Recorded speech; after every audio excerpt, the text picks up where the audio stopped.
안녕하세요. 저는 50대의 평범한 여자입니다. 저는 꽃을 다루는 일을 하고 있는 플로리스트입니다. 이 분야에서 배우기도 일찍 배웠고, 남의 집 가게에서 알바하며 내 돈 마련에 내 가게 차린 게 벌써 30년이 되어 가네요. 일이 그닥 바빴던 것은 아닙니다. 직업의 특성상 주 재료인 꽃을 사기 위해 새벽 일찍 시장을 주기적으로 나서는 것이 가장 일이라면 큰일이었고, 그 외엔 가게 안에서 꽃을 만들면서 나름 시간적인 여유를 늘 갖추며 살아왔어요. 제 가게를 사무실, 그리고 휴식의 공간으로 생각하고 찾아주는 주변 이웃이나 친구들 덕분에 꽤나 많은 사람들 간의 추억을 남긴 곳이기도 했습니다. 저는 딸들이 둘이 있어요. 제 나이가 50이 넘었다 보니 저희 애들도 벌써 대학 다 졸업하고 자기 밥벌이는 알아서 잘하는 직장인이 되었습니다. 아이들이 어릴 적에는 엄마의 손길이 많이 필요로 하기 때문에 제가 육아에 보다 많은 비중을 쏟으며 살았는데요. 제 꽃집이 있다 보니 이 가게는 저의 일터이자 아이들을 코앞에 두고서 지켜볼 수 있는 저만의 작은 키즈 카페 혹은 집이 되었었어요.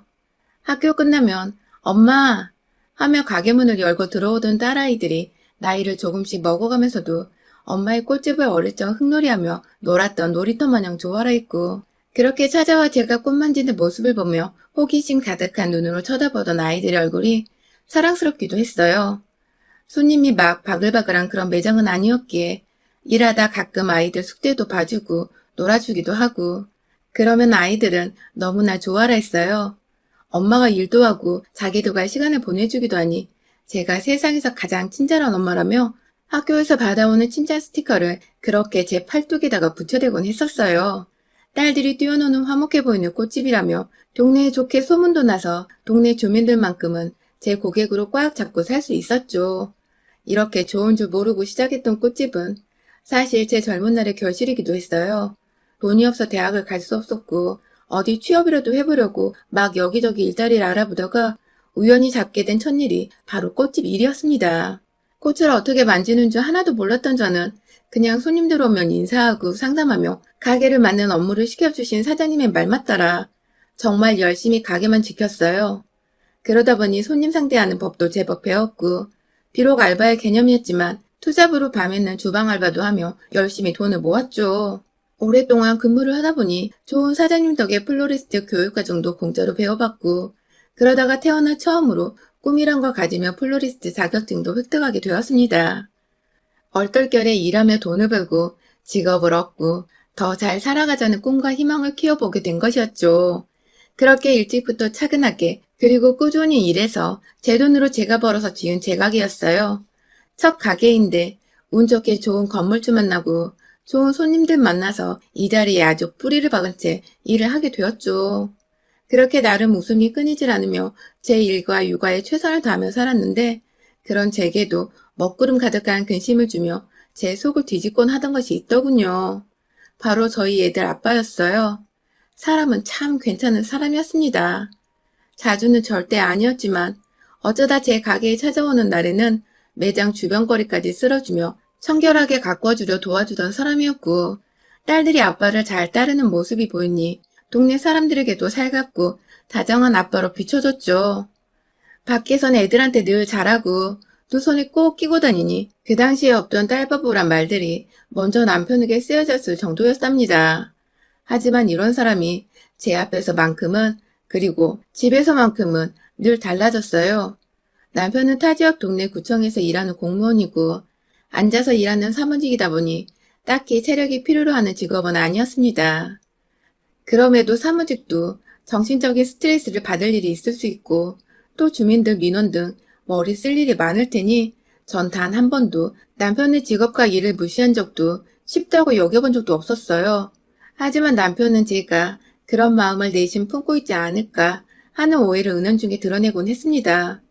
사실 제가 가게를 차리던 당시엔 이미 남편과 결혼을 한 상태였거든요. 첫째 아이를 가지기 딱 직전이었던 것 같아요. 결혼을 했다고 해서 남편의 도움을 받은 것도 아니었고, 오로지 제 발품을 팔아 가게를 알아보고 돈을 지불해 인테리어까지 다 마친 제 손으로 거쳐간 가게였습니다. 옆에서 남편은 단지 콧방귀 좀 꼈던 것 같아요. 와이프가 꽃집 한다는 소리를 꺼내기 좋아했던 남편은 그저 남들 눈에 저희 부부가 어떻게 비춰지는 것에만 흥미가 있었을 뿐, 정작 제겐 여자가 꽃 팔아서 얼마나 벌어 남기겠냐며 장사를 시작하기 전부터 힘 빠지는 소리를 해댔어요. 뭐 다행히 제가 이런 실없는 소리를 듣고 상처부터 받는 성격이 아니었던지라 좋게 좋게 무시하고 넘어갈 수 있었고요.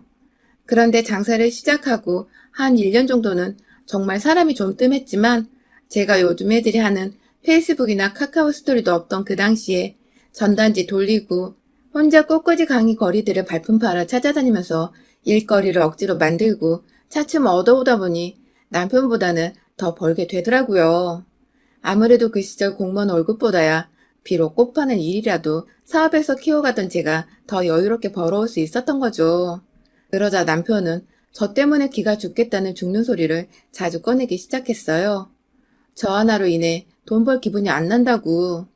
남자가 기껏 밖에서 열심히 일을 해와도 꽃이나 파는 여자보다 못 번다는 사실을 누가 받아들이겠냐며 술을 마셨다 하면 집 앞에서 제 욕을 하느라 현관 문턱을 넘지 못했어요. 남들은 와이프가 돈을 잘 벌어오면 그렇게 예뻐 죽겠다고 하던데 우리 집은 왜 사랑하는 사람을 두고서 이리도 얄팍한 자존심부터 내세우고 있는지 이해하기 사뭇 힘들었습니다. 자연스레 아이를 임신했는데도 남편은 겉으로만 돌았고 큰 딸아이는 태어나서도 한참을 아빠에게 관심도 받지 못한 찬밥 신세가 되었어요. 아이에 대한 남편의 무관심이 어느 순간 다 저 때문인 것 같더군요. 제가 일을 해서 남편의 자존심이 긁혔고 그 때문에 내 새끼가 아버지로부터 외면을 받는 게 아닌가 싶어 오만 가지 죄책감에 사로잡히기도 했었습니다. 그러다 남편이 조금은 나아지는 사건이 발생했어요. 철밥통이라는 그 공무원 남편이 일하다가 정말 거의 잘릴 뻔한 적이 있었거든요. 구청 안에서 일하다가 주민과 무슨 큰 문제가 있었던 건지 민원신고를 대량으로 받는 바람에 상사한테 불려가 사유서를 썼고 천만 다행이게도 잘리진 않고 몇 개월 감봉만 되는 정도로 일이 마무리되었어요. 나중에 남편이 털어놓은 말이긴 한데 당시 남편으로서는 그 일이 청천벽력같이 느껴졌었다고 해요. 당연히 죽을 때까지 자신을 먹고 살릴 일이라 여겼는데 어느 순간 성질을 제어하지 못하고 민원에 반박했다 일이 커진 바람에 간부까지 되었다며 앞으로는 진짜 죽은 듯이 조용히 살아야겠다고 하더라고요. 그제서야 감봉된 가장이 뒤에서 꾸준히 돈을 잘 벌어오는 저의 중요성, 아니 필요성을 느꼈는지 남편은 제가 일을 하는 것에 대해 무척이나 떠받들어 주기 시작했고 그 덕에 남편도 이제 정신을 차린 것 같아 전 아이를 키우며 일에 더 몰두를 잘 할 수 있었어요. 진작에 좀 이럴 것이지. 왜 그리 삐딱하게 와이프를 바라보며 지내는가 싶어서 남편과 잘 지내는 동안 하소연도 많이 했고 울기도 많이 울었습니다. 남편은 뒤늦게야 자신의 행동들에 부끄러움을 느끼고는 제 앞에서 다신 배우자를 무시하거나 마음 다치게 하지 않겠다고 참여하는 모습을 보였어요. 딸아이도 잘 보살펴 주었고 뒤늦게야 사랑을 쏟아부어 줄 수도 있게 되었어요. 처음이 서툴 뿐이었지. 한번 딸아이에게 사랑을 베푸자 점점 이 사람은 대담해져 어디서든 딸아이가 없으면 안 될 정도로 마음이 홀라당 아이에게 빠져 있었죠. 뭔가 남편의 성격이 유해지고 절 인정해주니 부부 사이가 좋을 수밖에 없었고 자연스레 가정의 화목이 깃들며 아이의 웃음소리도 커져갔어요. 그 사이 둘째 딸아이도 태어났고 우리 네 사람은 그렇게 온전히 가족의 완전체 형태를 갖춘 채 앞으로 잘 살 일만 남았다 여겼죠. 하지만 남편은 이내 다시 제 마음 깊숙이에서 살갗을 마구 도려내고 심장을 짓누르는 사람이 되었습니다. 무려 내일 모레 환갑을 앞둔 50대 갱년기 여자가 되어버린 지금까지도 무려 20년이 훌쩍 넘는 시간 동안 말이죠. 시작은 바로 외도였습니다. 둘째 딸이 4살 되던 해 남편에게 여자가 생겨버린 것이었죠. 그간 하도 공무원 월급이 짜다고 죽는 소리를 하면서도 안 잘린 게 어디냐며 마지못해 출근하던 남편이 가여워 기라도 살려보겠다고 제 신용카드 한 장을 건네줬었어요. 어디 밖에서 직원들한테 커피 한 잔 정도는 부담 없이 사주라는 마음에서였죠. 하지만 그 카드가 전혀 엉뚱한 곳에서 쓰이고 있었더라고요. 집안의 각종 공과금 신청이나 결제 문제부터 시작해서 일반 카드 말고는 은행 가서 신용카드 한 장을 제대로 발급받아 본 적이 없던 남편은 집으로 우편을 통해서 카드 공지서가 날라오는 것조차 몰랐나 보더라고요. 아니면 그걸 신경 쓸 여력이 없을 만큼 그 여자한테 빠졌던 것일지도요. 카드 고지서에 뭔 숙박업소 이름들이 그리 많던지 무슨 호텔, 무슨 캐슬, 무슨 민박 등등 아주 숙소를 종류별대로 들락날락거리며 전국 팔도를 누볐더라고요. 공무원 동료들끼리 간단한 야외를 가고 무슨 단합회를 한다고 짐 싸서 주말마다 나갔던 것이 모두 저를 새까맣게 속인 채 여자를 만나기 위해서였던 거였어요. 당장 카드부터 정지를 시키고서 가만히 말 안 하고 기다렸어요. 그러자 그주 주말에 또다시 이번에 집을 나서더라고요. 요즘은 핑계를 대는 게 골프를 배우는 것이었는데 먼 골프장에 가서 필드를 돌아다닐 거라 하루 지나서야 집에 돌아올 수 있다나 뭐라나. 그렇게 딸들을 가진 아빠란 놈은 뻔뻔히 집을 나섰고 그날 3시간도 채 되지 않아서 집으로 불이 나게 전화가 걸려왔습니다.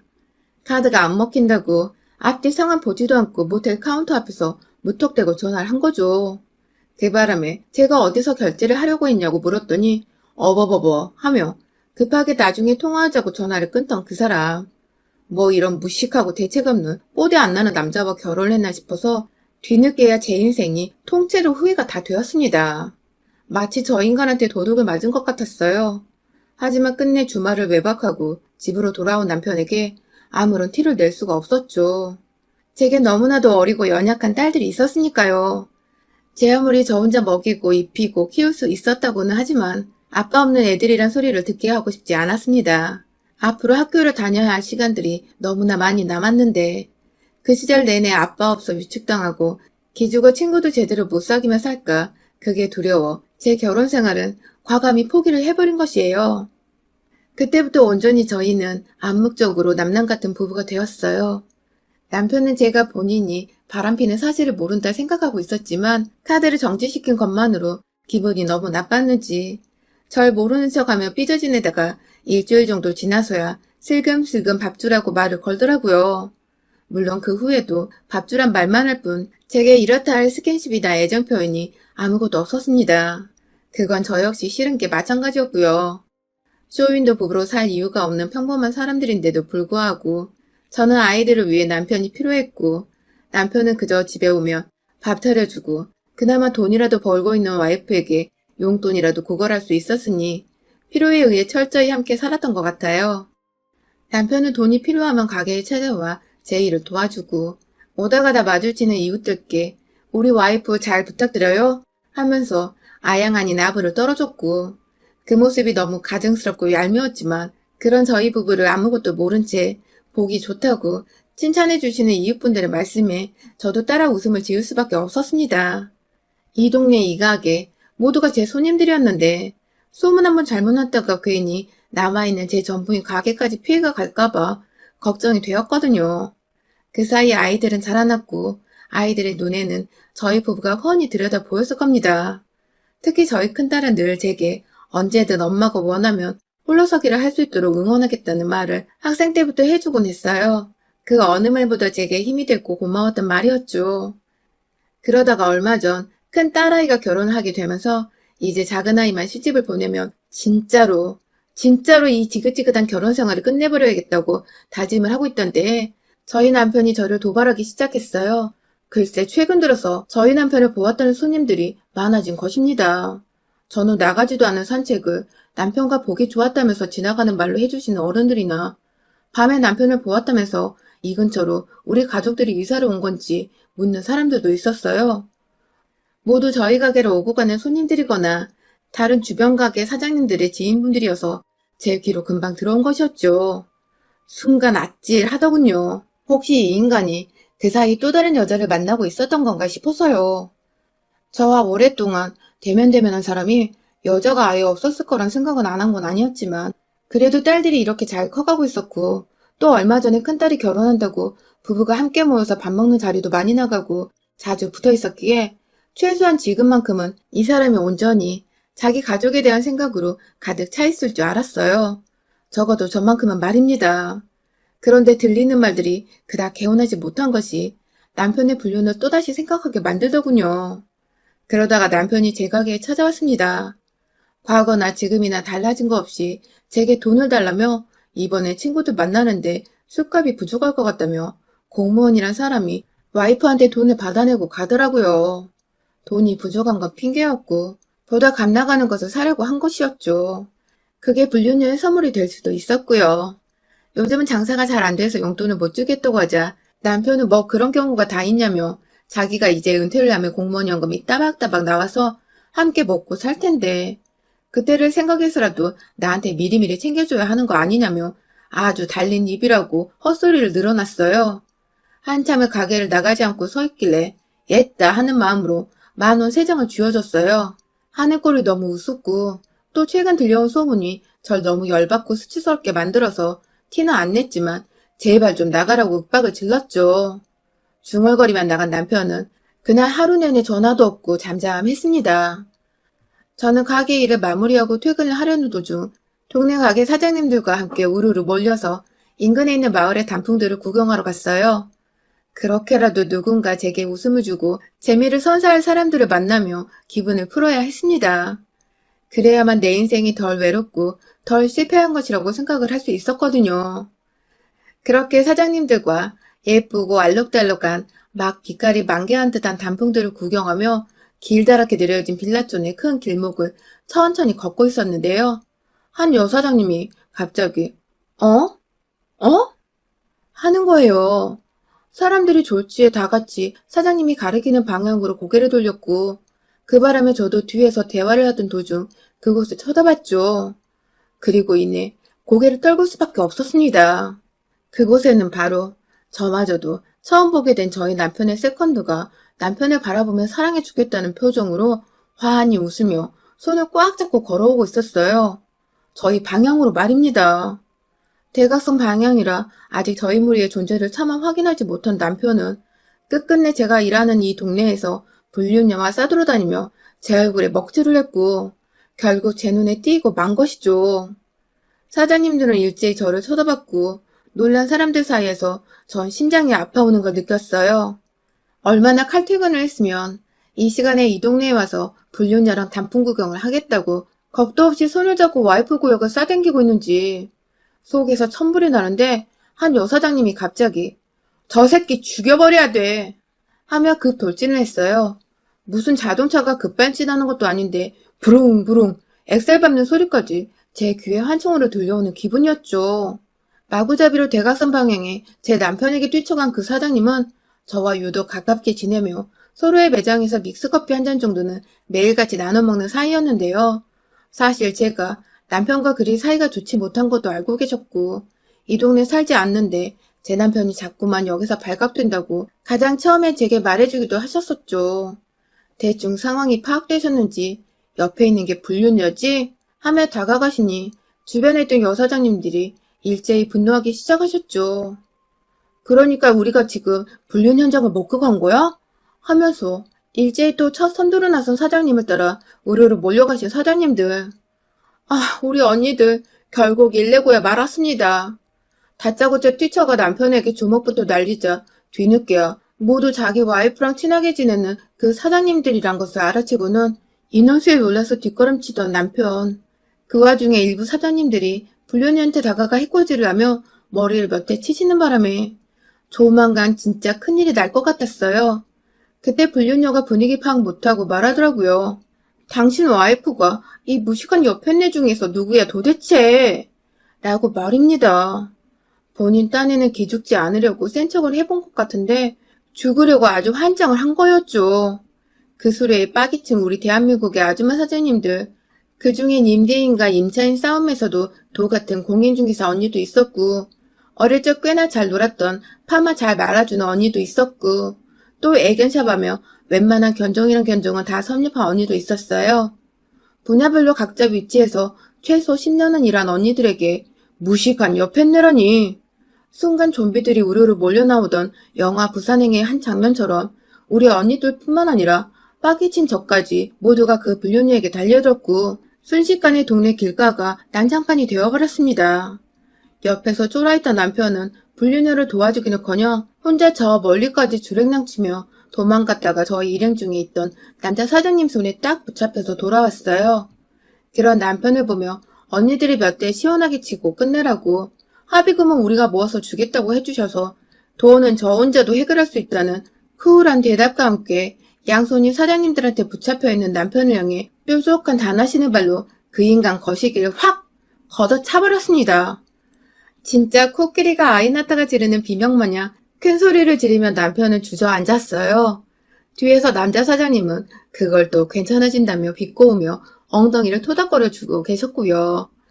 얻어맞아 코에서 코피 나는데 그 와중에 도망친 남편한테 어이가 털려서는 헛웃음을 짓고 있는 불륜녀는 남편의 아픔이 느껴졌는지 두 눈을 질끈 감았다가 이내 다시 눈을 떠 째려봤고 그런 불륜녀 앞에서 무조건 잘못했다고 와이프인 저에게 빌고 있던 남편은 내내 두 손으로 자기 거시기를 가린 채 더 때리지 말아달라고 쭈그려 앉아 있었답니다. 뭔가 상황이 너무 빨리 진정이 되었지만 찌질한 남편의 모습이 절 안정시키기는커녕 오히려 더 열이 받게 만들었어요. 막내딸 결혼이고 뭐고 도저히 이 자식과는 부부라는 타이틀을 함께 달고 살기가 죽도록 싫었습니다.